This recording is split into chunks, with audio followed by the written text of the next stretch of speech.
It's been another week since. You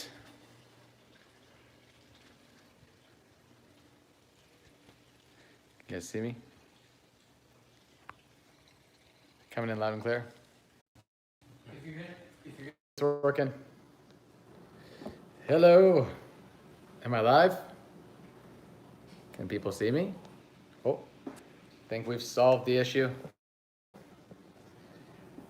We are now on data. This Airbnb did not have very good internet. Can anyone see me? Can anyone hear me? Hey, Tommy. Hey, Tom. Hi, everyone. I think I fixed the issue. I was going to go out and walk by the pool and show you guys the hot tub and pool and the outside kitchen under the lanai. But, okay. People can hear me? It's coming in okay? Someone let me know. 10-4 means loud and clear, I hope. Yeah, so enjoying beautiful Florida, Orlando, Florida. And I love it. I love that I can drive here. I love that I can get on a flight direct from London and be here in 2.5 hours. That's fantastic. But most of all, I just love how warm it is here. It's just beautiful. Like, there's a pile of snow back in Canada. And let me show you guys for a second here. Come on out. Come on out, guys. Let's go outside.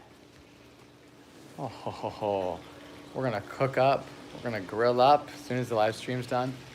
But like every house has this. Amazing hot tubs and pools, and it's just fantastic here. So, yeah, I'm gonna snowbird it up.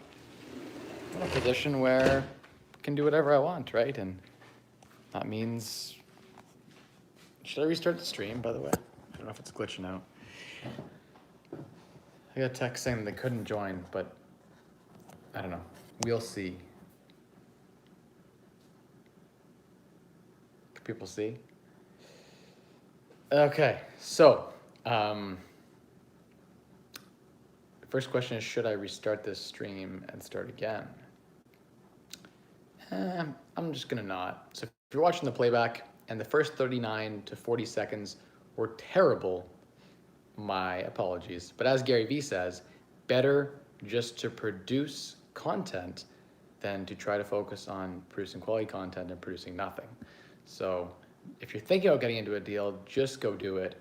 If you're thinking about buying whatever it is, if you're thinking about making content online, just do it. Just make some content, and at the end of the day, it will pay off for you. So those are my 2 cents anyway. But yeah, so just do it. You're good, it's not glitching. Perfect. Are there deals on moderately priced houses? Yeah.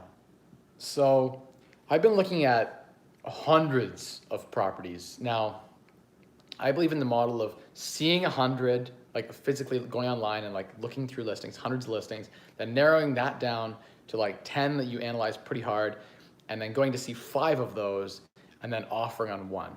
So 100 down to 1 or 2 offers, and then of those 2 offers, one of them gets accepted. So I guess it's 100 down to 2 offers down to 1 that probably gets accepted, right? And so it's yeah, it's a battle. And it's interesting because it's been so long since I learned a new market, right? Like in London, I'm an expert. I know, like, I don't even need to look up comps because I know the value of things so well. But here in Orlando, it's a brand new market. And, you know, Kissimmee area and Reunion and Davenport and all these areas I'm looking at in a proximity around Disney and targeting like a luxury Airbnb and then the short-term rental game here. And it's a totally different market. And so that's exciting, but it's also putting me through a lot of the same exercises I had to go through before. And now I've done it before, so doing it again is easier. But it's interesting learning, you know, what is market rent? What is market Airbnb rent? What are strategies that work here that are different than the strategies that are working back home? And there's a lot of overlap. Like, real estate's real estate anywhere in the world. And like Orlando has a lot of Canadians in this market that are actively buying property and selling property too. So a lot of our practices, they come here too, right? And so a lot of the things that we look for in design and style, it's very similar. But there are differences, distinct differences. Things like termites. We don't have termites hardly at all in Canada. So I'm going around checking like bait stations around properties for termites, right? That's something I wasn't doing before. We had a home inspection on the mansion that we're picking up, And you can check that out on my stories at Mike Rosehart to check that out. And it had 4 air conditioners as an example, and like this massive house that we had a roof leak and other issues. And we're flying, like they're flying the drone over it, the home inspector, and like I'm learning things to look for that are different than in Canada. And I would say it's 85% the same. But as an example, like houses here are built with concrete block, right? And then stuccoed over top. That's a very, very common, or a stone over top. But it's like the structure is a little like rods with concrete, I guess, concrete blocks stacked, right? With a bit of mortar between. In Canada, everything is stick framed. Like 99% of the houses are framed, and then the brick goes on outside as a veneer. Like they'll lay brick, but it's not structurally holding anything. And so houses are different here than there, right? And so I guess the second story on most of the houses here I'm seeing are, wood construction frame, but just different builder practices. 80-90% the same, but again, that 10 to 20% difference is throwing me off. Where I knew a good deal, I don't in this market. So by the way, if anyone knows any wholesalers in the local market, I'm gonna be reaching out and looking for wholesalers. That's a big thing. There are a lot of foreclosures, data is more available here in Orlando. Overall, it's a more attractive market, I think, in general, from a buyer's standpoint. You have more access points, more data. That said, I'm not a realtor here like I am in Canada, so I lose that access to information that I have in Canada, that competitive advantage that I have, having to develop contractor relationships again. I'm having to meet with people and develop property manager relationships and realtor relationships, and all those relationships are important. I need to develop more of those. And yeah, I think that that's very, very important to develop all that stuff and build your network. But it's interesting. The reason that I'm here is not necessarily that Orlando's, or we're not even really in Orlando, but like we'll call it like the Kissimmee Disney area. It's not that it's necessarily much better than London, because the returns on investment are similar. I think that my best deals in London are still better than the best deals I'm going to find here, only because I can find properties for 50, 60 cents on the dollar there that actually, because I'm getting them at such discounts, cash flow better than what I can find here. But I'm very, very attracted by building a portfolio in a different currency, in a different area. And the main driver for me has been, I have a couple of investors that are US based and they don't want to invest in Canada. And so I can satisfy that niche piece. But the main thing for me is just like, I want to just spend the winters here. I want to have a reason to come here. And I'm the type of person who can't just sit still. Like I need to go look at properties. I need to be doing something. My brain needs to be spinning on something other than, just watching the kids, right? That kind of thing isn't enough for me. So I need to have something to keep me actively engaged. And so that's what Florida is. That's my vlog for this week, really. In a nutshell, we've had a ton of fun. Jimmy and Jonas came down with me, so I'm super thankful that they drove down with me to Florida. It's been great going to properties with them, and so a big shout out to them. They're probably gonna watch the replay, or they're watching now. And yeah, I'm gonna bring the family down next time. We're coming down probably in April for about 3-4 weeks, I'm thinking, 2 weeks minimum.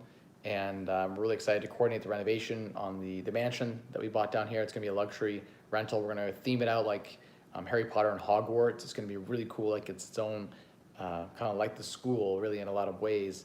And it's gonna be amazing. I'm really excited for that experience because I think it'll get a good $1,000 a night. I think it'll generate 6 figures profit. Now that 6 figures profit is going to drive my lifestyle here. So I'm going to live for free off one deal while I'm here, right? So I can subsidize my living costs. Then I'm gonna buy another property and it's gonna be cash flow positive. And even the times that I stay here, the odd week or two, it'll still be cash flow positive and I'll have a free place to stay. And then I'll acquire another one, another one, another one. And I'll build a portfolio here such that I have something to do. It'll be something fun. I like creating things. I like exploring new markets. I look at acquiring real estate and businesses like a game. It feels like World of Warcraft to me. It feels like a game. And the grind is the part that I love most about MMORPG type games, right? And that's what this is. I'm grinding right now. I'm getting my teeth wet. I'm really learning. And so that's the fun stuff. And the result of this is that I'll probably make $1 million in the next couple of years just in this market alone, if I really make a focus of it, right? And so that's the fun part. That's the carrot at the end. But if you can design it so that you love what you do, whatever that is, it won't feel like work, and you'll be way more successful in the long run because of it. So that's my my 2 cents. Now, if anyone has any questions, let's do it. Let's answer some questions here. Are the deals moderately priced? Okay, so that was the last question I kind of left off on. The answer is yes. I can find, so I was looking today, okay, so between 7 and 8 bedrooms and 5 bathrooms, I can pick that up for about 300,000 USD. That is a bargain to me. 300,000 USD gets you 8 bedroom, 5 bath properties. That's a pretty good deal. You can pick up the 10 bed, 9 bath type luxury rental properties for about, I want to say, I don't know, anywhere from like 400 to like 600, depending how nice you want to go, all the way up to $1 million if you want like the movie theater and the really nice, like bowling alley, gaming room, that sort of thing. Depends how niche you want to go, and the higher the price point you go, the better the clientele you're going to attract. Like, you're going to attract the movie celebrities, you're going to attract like that really high-end business client, those corporate retreats. So it depends on the target market you're going with. You can just like niche down and get like the $200,000 properties or the $150,000 properties that are 3 bed, 4 bed, 2 bath, 3 bath, those kinds of properties. They'll do all right on Airbnb too. There's a decent amount of competition, so service seems to be a core element to success on Airbnb here, just the same as it is in London. With our properties there, we do a similar level of finish. If the product is better, if the service is better, you'll get a lot of repeat business, which will drive a lot of what you're doing, right? It'll drive that in a way that you don't have to, scrimp for new bookings, right? Because you have people recurringly booking, and that's essential. So for me, the main motivation is to be here enjoying how beautiful the weather is. And so it gives me a reason to come down here, and it gives me something to do, and it's a new exciting chapter for me. I'm still excited about London, still growing in London in a big way, but part of my retirement strategy was going somewhere warm, like say, I don't know, Costa Rica as an example, or now maybe Florida. There are distinct advantages to Florida over Costa Rica, logistically speaking, as well as a few other things that I like about it. But again, I'm gonna go to Costa Rica and spend some good time there too in the next 12 months probably, and I'll let you guys know. Okay. Hi, Michael, I enjoyed your talk at Oreo a couple of weeks ago. Thanks, Paul. Appreciate that a lot. It was, I didn't give my best talk. I think I talked too quickly. I was a bit nervous to be in front of such a large crowd, and I didn't prepare anything before I went up, so I should have made some talking points per slide. That would have definitely helped a bit. But thank you. Thank you for having me. It was nice to be able to present to your group of people. They're an awesome group. The questions after were very good too. So thanks for listening to me talk at that Ottawa Real Estate Investors Meetup. It was a good 7-hour trip there and back, but we made good use of it and visited friends and family. So appreciate you watching tonight as well. If you have any questions at all, just like literally jump in the comments right now and shoot them in, because otherwise I'm going to wrap this stream up early tonight. I'm here. It's free coaching. I give you a little update of what I'm up to, and then I'll just talk and share about what I've been up to and what I'm doing.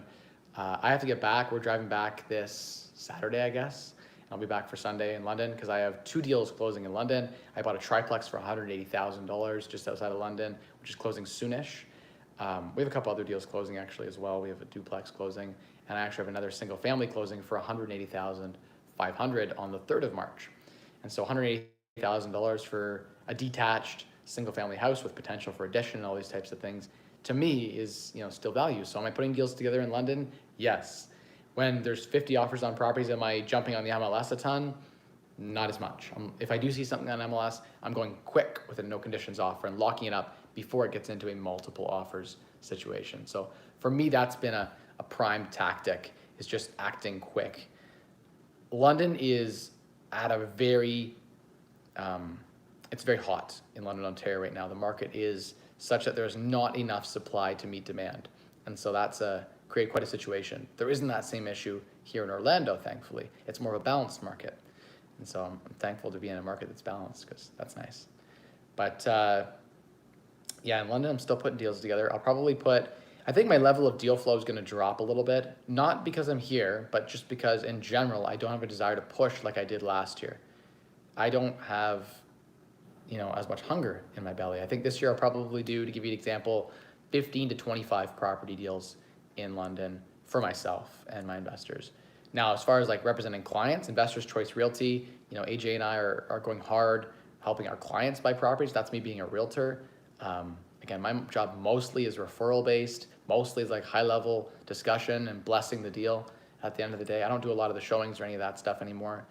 I do the highest value use of my time, and that is making sure that it's actually a good deal, a good investment property deal. And I can usually tell that in about 2 minutes in London. So people get to access, you know, all of my knowledge over the last 8 years, and that helps them not make the mistakes that most realtors will lead them to make, right?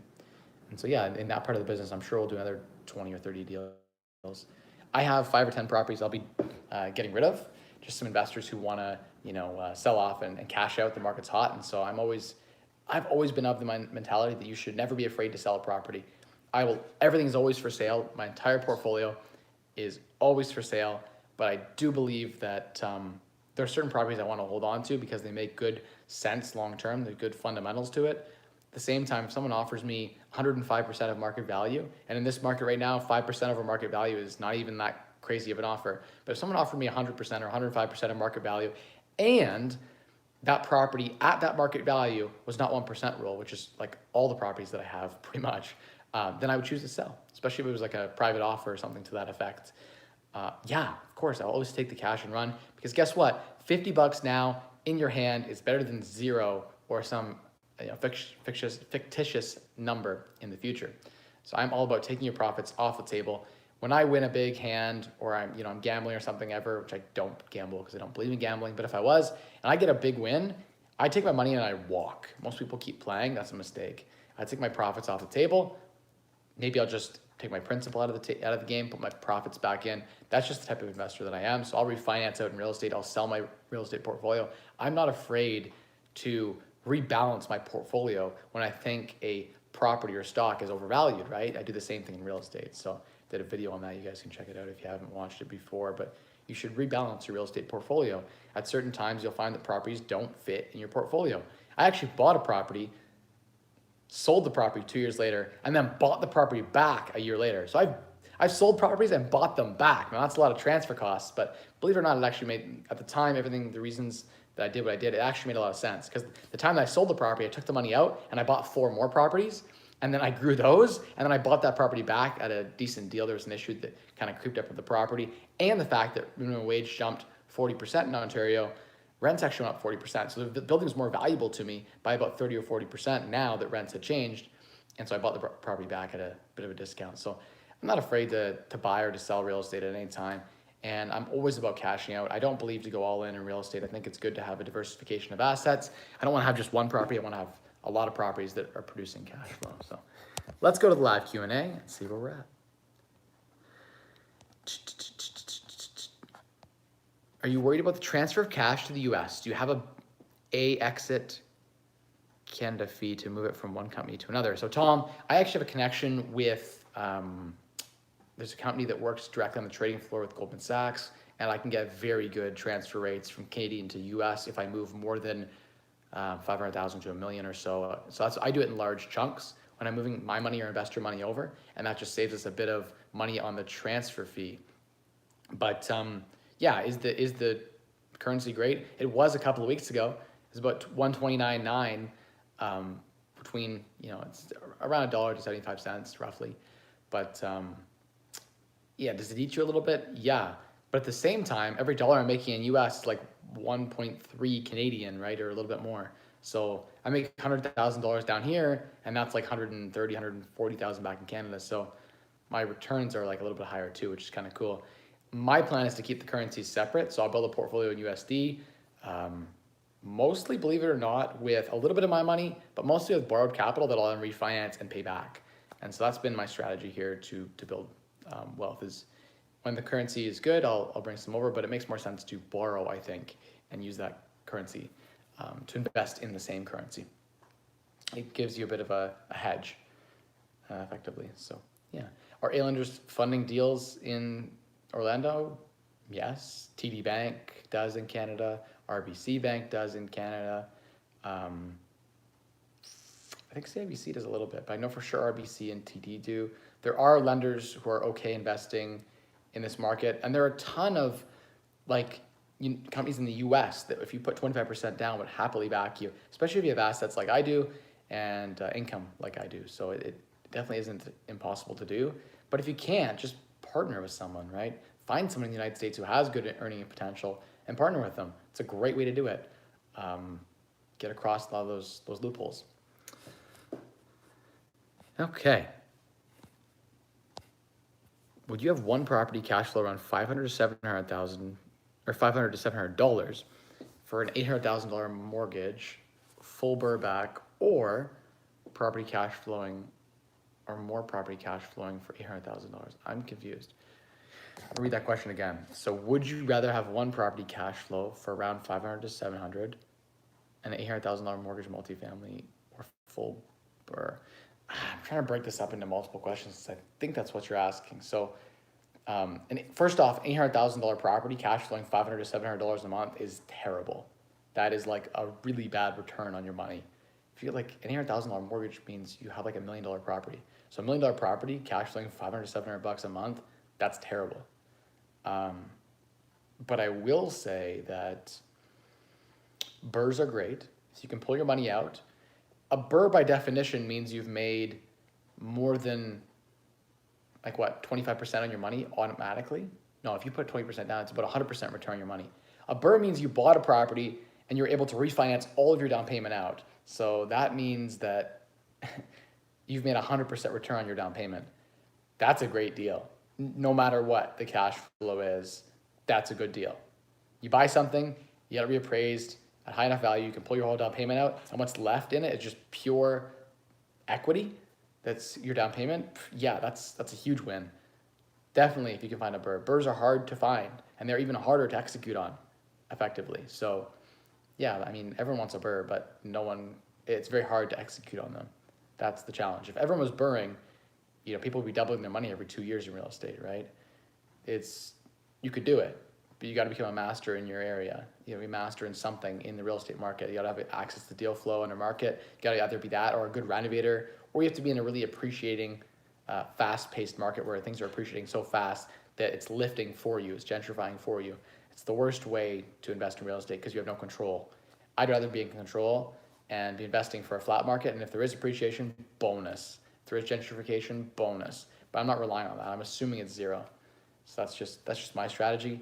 And yeah, I think multifamily-wise, there's another piece about multifamily in there, Bill. I think I like multifamily, but it doesn't necessarily cash flow any better than a large duplex or triplex or Airbnb type property. So I'm about chasing the returns. It doesn't matter to me, how many units the property has. It matters to me how much the raw percentage on the money. So the raw cash flow dollars don't matter. What matters is the cash flow proportionate to the amount you've invested and the size of the property. So $1 million property cash flowing $500 a month is terrible, but a $100,000 property cash flowing $500 a month is fantastic because as a percentage, that's amazing. That's 10 times the return.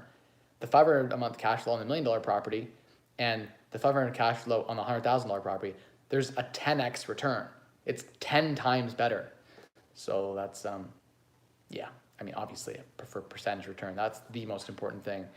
Whether you're BRRRRing, flipping, cash flowing, if you can combine all the strategies into one, that's the best. I like to BRRRR investment style properties that cash flow. And so I can flip them, I can BRRRR them, I can cash flow them. I have all the exit options, right? That's just been my strategy that I like to do. I think I won't be able to get another property in Hamilton is my issue, Bill says. So, it depends on what you're buying.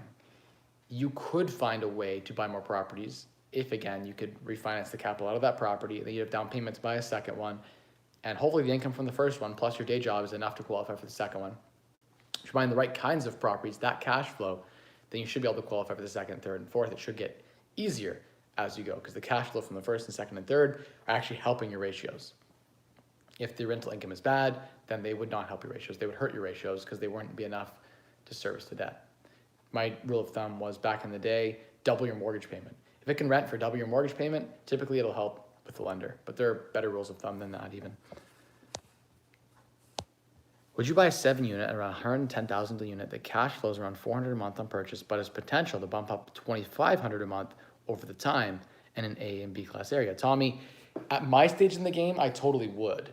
That's because I've lowered my I guess, level of acceptance for deals. I'm okay to take a deal that doesn't fully BRRRR now, as an example. I'll take down a deal that's like a half BRRRR. I'm happy to get a half BRRRR on my money. I don't mind. It's good enough. It's a great return. I have lots of capital to deploy. And so I know that every deal can't be a full BRRRR. Some deals are half BRRRRs, right? And that's okay. Sounds like your deal has a lot of upside if you can get the tenants changed over and get the rents up, or just get the rents up, right? So I love the long-term potential of it. I think that, especially at my stage in the game where I'm using other people's money, totally fine. Like, it's about getting the investor's money invested and getting them a good, decent return. And that means that sitting on your hands costs you more than getting into a deal. Getting into a deal and getting a 20% return is better than sitting on your hands and waiting for a 30% return after a year. The ROI is actually better to just jump on the 20% deal, because people sit on their hands for 6 months to a year waiting for that 40% unicorn return on their money when they could have just over 2 years they end up getting 40%. They could have just got 20% in both years if they just took action on day one. So 20% is still a great return. That's like the worst I've ever seen from an investment perspective in properties that I've ever invested in, is a 20% return. So, I mean, with that kind of return, don't sit on your money, don't sit on your hands. Good question. I think that maybe, Tommy, at your stage in the game, it will depend on how much capital and gunpowder you have. You don't want to lock up too much of your gunpowder early on in your journey. If you only got 1 or 2 properties, it doesn't make sense, for your third property, let's say, to tie up all your money in a multifamily that doesn't really cash flow, unless you have a really good, solid plan to unlock the value. Like if your plan is just wait 5-10 years for the tenants to change over, then I don't know, it's not going to be as fruitful. Let's say it'll slow down your trajectory of your journey. In the beginning of your journey, you want to find a lot of base hits, right? A lot of value adds that you're in control. And changing tenants over is one of the ones where you're not in control, right? You can't decide when someone's going to leave. You can't decide when you're going to get a chance to get the units out and renovate them and things like that, for the most part.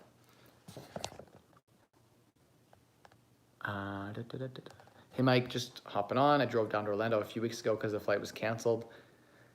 I don't know if I do it again. I guess you need someone to drive there. Yeah, so we did in different shifts. We took 4-hour shifts. So there's 3 of us rotating. So every 12 hours I had to drive again for 4 hours. So it was not bad at all. I did actually, on the way here, I did most of the driving, but on the way back, that's how we're going to do it. Yeah, so it's not too bad, Brandon. I didn't mind driving down. I'm probably gonna drive down again, only because I have if I bring a couple mentees and my family, maybe my nanny, and myself, we got 7 or 8. It doesn't make sense to buy 8 plane tickets when we can just drive down for 150, 200 bucks in gas, right? Plus depreciation, but whatever. It's 8 tickets at $250 a piece is a couple grand. So will I drive down to save a couple of grand and to have a car while I'm here, rather than the rental car thing was such a pain in the butt. We waited hours. We got there, we were tired from our flight. We had to wait an hour for our rental car. Then we had to drive to the place. It was just a lot. It was actually more stressful going to the airport 2.5 hours before, and then going through security, and then waiting there for 2 hours for our flight, and then getting on our flight, and our flight was delayed, and then landing, and then getting on our flight, and then trying to find a rental car, and then try to get to our accommodation. It ended up taking a whole day anyway, and so the driving didn't take that much longer. It was it wasn't that much worse to drive, to be honest, and to save a couple grand, and then to have a car while we're here. It's nice to be in control when we leave. I get stressed out, when our flights say at 8 o'clock in the morning, we don't wake up at 5 o'clock to get to the airport in time. With kids, you have to be there early because kids can throw fits and things can happen, and so that's stressful. But I leave whenever I wake up late. I'm like, oh, we'll just drive. We're just driving back to Canada, no big deal. So there's no stress. The drive is just more relaxing as opposed to the flight, which is stressful. If you're just one person, totally fly. If you're 2 people, just fly. But if you got a big group, I think driving has specific advantages. Yeah. Can you explain how refinancing works with the BRRRR method? I think it's called. Yes. So the BRRRR method, how refinancing works, you add value to the property in some way. So you renovate it, you get the rents up, you do something to add value to the property, and then you go back to the bank. You say, hey, I think the property is worth this value, and it has to actually be worth that. An appraiser is going to verify that. And say it's 300, and it was, the mortgage on it now has been paid down a bit, and I've, added all this equity. My mortgage was 160, it's now 150. Hey, there's 150K in equity here. You bring it back to the bank, you qualify with them, they send an appraiser out, you convince, or the appraiser puts the value that they think it's worth. You try to convince the appraiser, but basically market value is what it is. And they come back with an appraisal, as long as it's when some banks have a seasoning period where they're like, hey, you can't come back and refinance for 3 or 6 months from buying this property. Depends. Some banks don't. You can switch banks, and then there's like no seasoning period pretty much. But yeah, you go back to the appraisal, you go to the bank, and they put a mortgage on for the new amount. So 300,000 times say 80% of the value. So your new mortgage would be 240. If your old mortgage was 150, in that example that I just made up, then the difference between 240 and 150 is $90,000. They would pay off your old mortgage, they'd issue the new mortgage, and they'd write a check to your lawyer to give to you for $90,000. You'd have $90,000 cash in your hand. And the other 60,000 that's still in the property, the difference between the 300,000 it's worth and the 240,000 new mortgage, that 60,000 is created equity that you made by adding value to the property through many various ways. It could even be that just it appreciated, in which case I don't really call that a BRRRR. I just call that like owning a property at the right time and getting lucky with appreciation. A lot of people are calling that BRRRR, but like that's not really a BRRRR. A BRRRR is where you add value to it. You raise the rents, you renovate it. So if you didn't add any value, just appreciated, then that's not really a BRRRR, but we'll call it a BRRRR. So yeah, it's the idea that you just pull your equity out.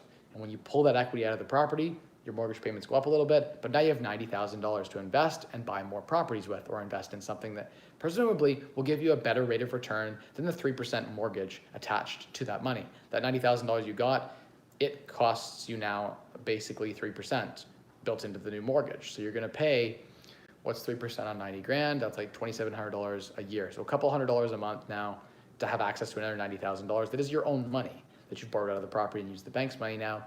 You can go buy something with that money or invest it at say 10% return, and now you're making $9,000 a year on $2,700 in interest cost. You just made $6,300 in pure profit.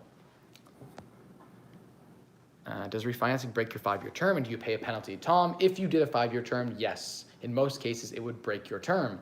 And actually, in all cases, it would break your term, but the lender may be willing, if the amount is large enough, to waive the breakout penalties. If the mortgage is large enough that they're giving you more money, the bank's happy to give you more money. They want to increase your mortgage so it's bigger. Because you're keeping the business with them and going for a bigger mortgage, they're happy to say, okay, we'll waive the breakout fee and refinance for you. If you're going after 20 or 30,000, they'll probably hit you with the breakout fee because it's not worth refinancing for them. But yeah, they might pay your legal fees, they might not. Depends what you can negotiate with them in that process. I often will do a variable rate mortgage, so it's easy to break out of. I'll often do, when I know it's a good BRRRR, one of the things I used to always do was a 1-year mortgage. The 1-year fixed rate used to be really, really good. It was like way aggressive based on the 5-year mortgage. I do a 1-year fixed. When the 1 year came up for renewal, I go refinance and lock it into a 5-year. And at that time, I'd pull out all my money that I put into it and the renovation money and a profit. And that was the way I BRRRR'd. I did a slow BRRRR. I was never looking for like the 4-month BRRRR or the 6-month BRRRR. I know you can do them quick. I've done like 1 or 2, maybe 3 super quick because I had to. But I think just doing the 1-year fixed, and at the end of that 1 year, you've had your 1 year to get your rents up and renovate the property, whatever, get it stabilized. Then you bring it to the bank. Boom, away you go. So there's lots of ways to do it, but you have to be strategic with how you do it. I was okay to have like 3, 4, 5 going at once, and they were all staggered. So I had like a BRRRR coming up for the 1 year in February, another one coming up in like April, another one in June, another one in August. I had a lot concurrently going at once in tandem, but there was, I did have that full year to really get things going. And that's because I had so many projects on the go and because I was just not trying to rush it. The 6-month, by the way, the 6-month term or the 6-month open mortgage you can get if you're going to try to refinance with no fees, it has dirty high interest rates. So I was like, oh, I'll just get like the 2.5% 1-year fixed. It's super cheap and keep my overall interest costs down. And I'll just take my time with it. That was the strategy that I used, but there's lots of strategies that work. So do you sell these properties or keep buying and renting? I try to figure out what to do, not have just a pile of debt due to refinancing. I don't know if I'm just overcomplicating things. No, the idea with a BRRRR is that you buy the property, you fix it up, you add value, you refinance it and pull the money out, you keep the property. It can cash flow, even with the new debt taken on, it's still cash flow positive, or you're not buying the right properties. If it's not cash flow positive after BRRRRing, I think it's better just to flip it after the year or two, of like once capital gains treatment kicks in, then it would make sense to sell the property because it's not cash flow positive. Why would you hold it? So I'm of the opinion that if the BRRRR doesn't cash flow when it's done, you should sell, and it should just be a long flip. That's my personal opinion. I don't like to hold real estate that doesn't cash flow. Even my land developments, I regret them. I want to sell off my lots. I want to build them and get them finished. I'm not a person who likes to do speculative real estate investing. I don't like having real estate investments that do not cash flow. So that's why I'm not a developer. That's why I'm not a builder. That's why I'm not an investor in land, because land doesn't cash flow. It's a long appreciation play. You get gentrification. There is a way to make money doing it, but you need deep pockets. And I prefer cash flow for the most part in most of my real estate investing strategies, only because cash on cash return, month over month over month, it far exceeds any other return I've ever seen, because you get that plus the appreciation, plus the value adds, et cetera, and so forth. So just a personal preference. I've done it all. Again, I'm doing a small subdivision right now. We've got a subdivision agreement in place. We're bringing utility services in for the $4 million cottages. And I've tried my hand at it. I prefer cash flow. I prefer something I can control. Is it dangerous getting a high refi knowing the house wouldn't sell for that refi? Kind of a no exit strategy. So Bill, I've never had a property appraise at a higher value than I can sell it at. That's because banks hire the appraiser, and the appraiser works for the bank. And so the appraiser is conservative. So in almost every case I've ever dealt with, the bank appraisal is conservative. So if it's actually worth 300, they commit at like 290, almost always. The appraisers suck. I've convinced them 1 or 2 times to go a little bit over what I think it's worth. And even then, usually I can take that bank appraisal and I'll sell the property for that value, because an appraisal is based on comparable sales. And so an appraisal would typically be at market value, especially because they've been hired by the bank, not by you. And so in residential, the bank hires the appraiser, they're conservative and they work for the bank. If the appraiser appraises higher than market value and you default, and the bank's in a position where they have to sell the property and they don't get what the appraiser wrote in that appraisal report, guess what? They're gonna sue the appraiser. He's gonna have to pay the difference. So why would he ever go high? He should always go low. There's zero downside for him going low or her going low as the appraiser. So the appraiser always goes low. So something to think about there. Usually, Bill, you don't get into that position where you can't sell the property because appraisal is at market value or slightly below if the bank has hired the appraiser. So yeah, that's the answer to that question. But if it didn't cash flow, then you'd want to sell it. And there's nothing wrong with taking on debt. I'm a strong believer that there is good debt. And good debt is debt that's tied to cash flowing real estate that self-services the debt. You don't pay the debt is paid by the tenants or paid by the cash flow from the property. That is good debt. If the debt is self-serviced and there's money left over to pay you, that is good debt. If you've got debt against a property that isn't producing cash flow, that's a scary situation. That's where you can get into trouble, right? You get debt that's against a car, it's a depreciating asset. Against a mobile home or a trailer, that's a depreciating asset. You don't want that. Or against anything that's not appreciating and cash flowing, that's a bad use of debt. Also, good debt tends to carry with it a low interest rate. So usually money borrowed at 2, 3, 4, 5%, that's good debt. Debt borrowed at like credit card rates, 19, 20%, unsecured lines of credits at 12, 14%, that sort of thing. That's dangerous debt. That's debt that can cause you to go bankrupt. So just be careful. Good debt, bad debt. You want to have lots of good debt. You want to aggressively pay off the bad debt. And if you have bad debt, pay that down before you invest in anything, because what's better than like a 20% guaranteed after-tax return? That's what you get when you pay off a credit card. That's what you get when you pay off an expensive bad debt.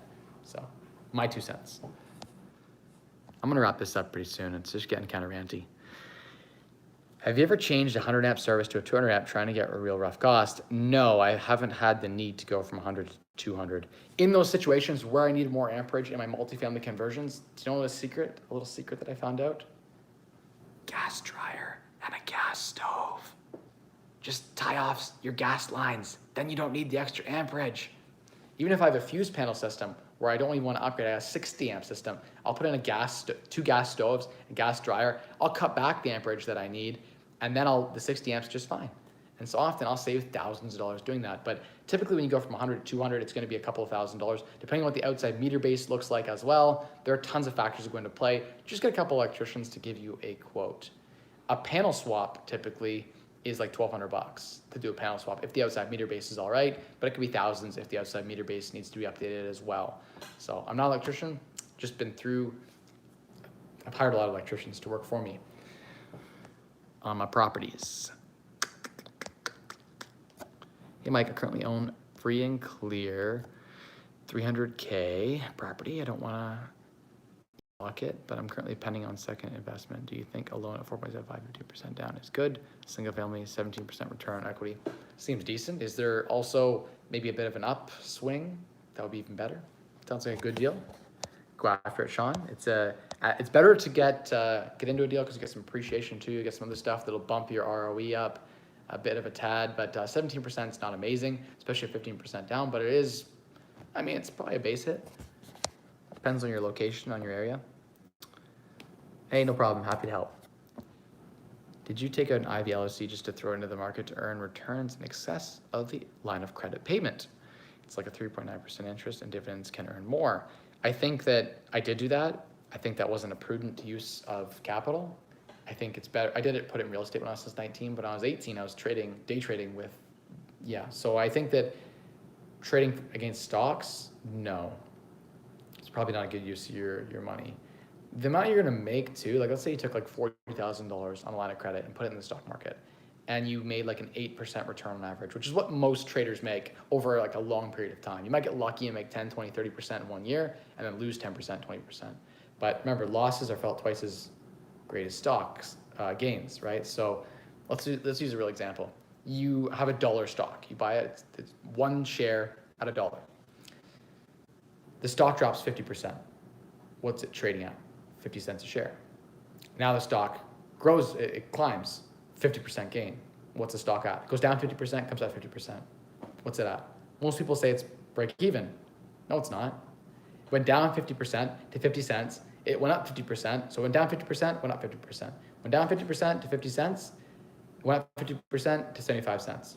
You just lost 25% return on your money. The stock goes down 50% and up 50%. Something to think about. You need to make twice the gains to recoup the losses. So the number one rule is do not lose money.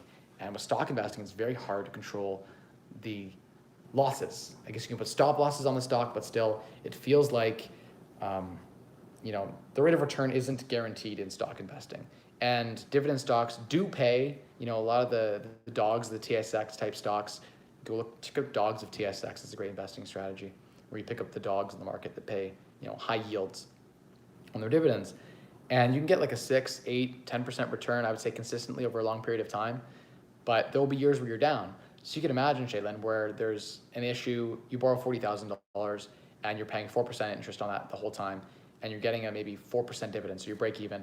And then imagine the stock market tanks 10%. How would you feel knowing that your stock portfolio is worth 36 and you're paying interest on it and you've got like $40,000 in debt sitting there? It's gonna feel pretty terrible.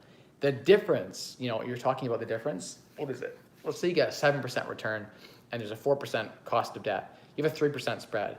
3% on 40 grand is like $1,200. You're making $100 a month.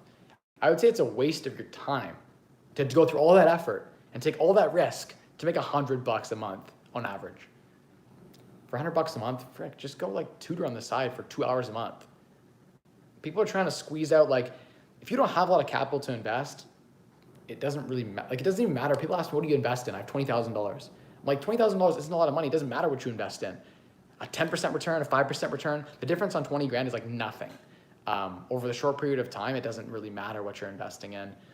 So as my general advice would be don't borrow money to invest in stocks. That sounds risky.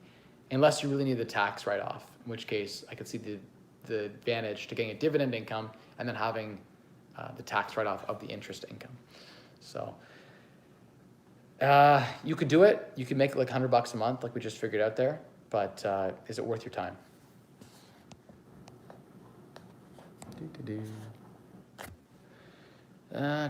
Would it scare me away? No, nothing scares me away. And would I get a permit? Yeah, I get a permit. If you lose 10% when you only needed 11.1% to get break even, I'm missing the reference here. I definitely wouldn't be day trading, just using it to offset taxes through RSP contributions top up.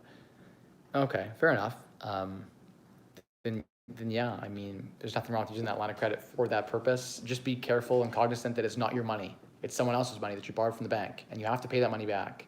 And so if you lose, even over a short period of time, and you're forced at any point to sell. Let's say you want to qualify for a house, so now you got to pay off that line of credit, and the market's not doing very well. There's been a bit of volatility. The S&P 500 is down, let's say. The coronavirus spreads a bit more, and like there's market havoc for a 1 year period. You might be stuck in an underwater position and forced to sell, and that would suck. So timing and volatility are very, very important factors to think about in your decision. I'm not saying don't do it. You're probably going to make some money, just not that much money.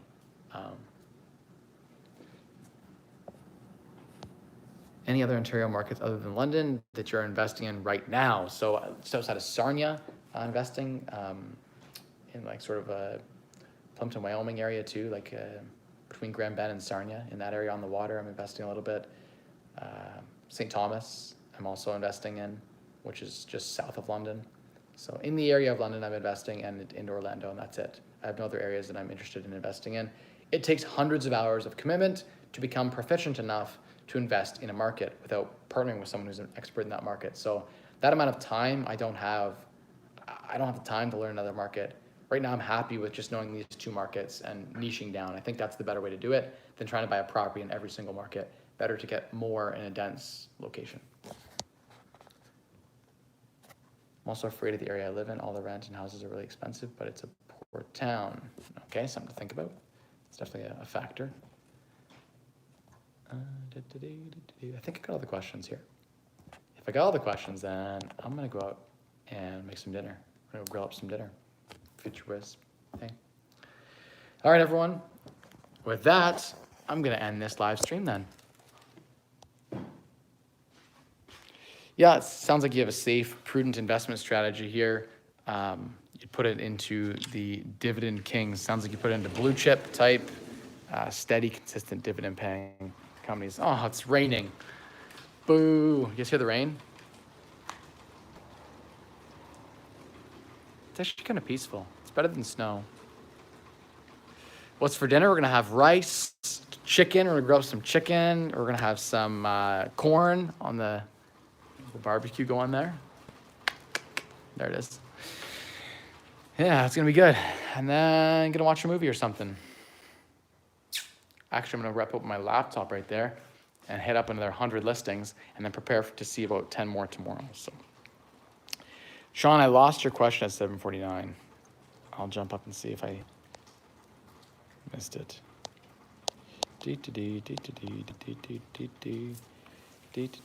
I answered that question there already. The one about owning the property free and clear. Seems like an okay deal. Answered that question. You just have to listen to the replay because we did that question. But yeah, thanks everyone for watching, and smash the like button, and I'll see you in the comments.